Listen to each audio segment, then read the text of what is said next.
What to test? Of course, the big question at this point is what precisely you should be testing. What can impact on your SEO, your CTR, and your engagement? What factors are easy to change? Here are some of the best options to think about when deciding what you want to change. Keywords. Perhaps the most obvious example of something you can try changing with your SEO is the keywords you employ.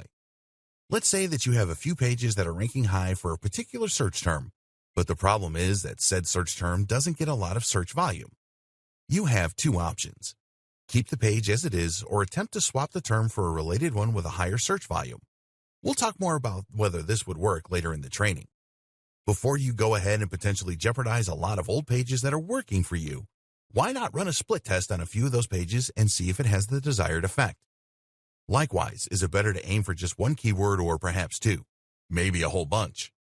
Do long-tail keywords work better than highly popular ones? All of this is open to experimentation.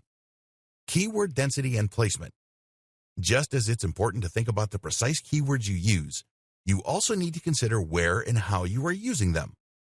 Optimal keyword density is a fraught subject matter, with some creators saying that 1% is more than enough, and others recommending you go much heavier-handed with 3%.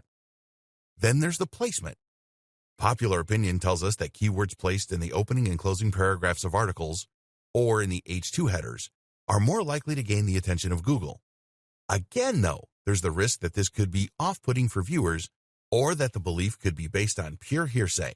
So test it for yourself. Amount of content. If you're hoping to give some old evergreen content on your site a bit of a jolt and help it start performing better, then you might be considering adding more content to it.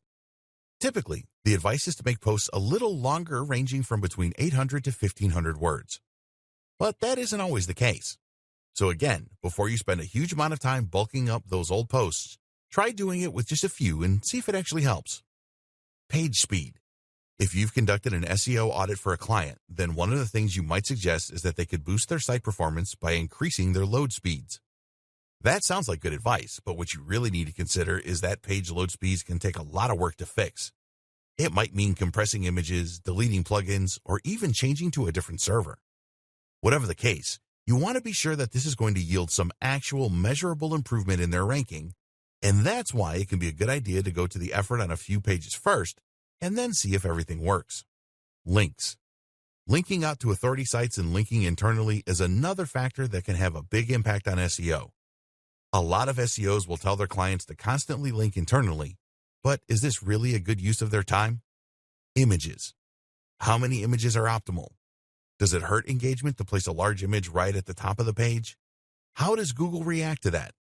Do JPEGs perform better than PNGs? I recently worked with an organization where the CEO hated PNGs and mandated that they never be used. That might be charming and all, but unless it's based on data, it's just ignorance. Titles. Changing the title of your article or blog post could improve or hurt CTRs, your engagement, or even your eventual conversion rates. You can even do this on a post-by-post basis. Test 2 versions or more of every single post and then see which ones do best. Use the title that outperformed the others.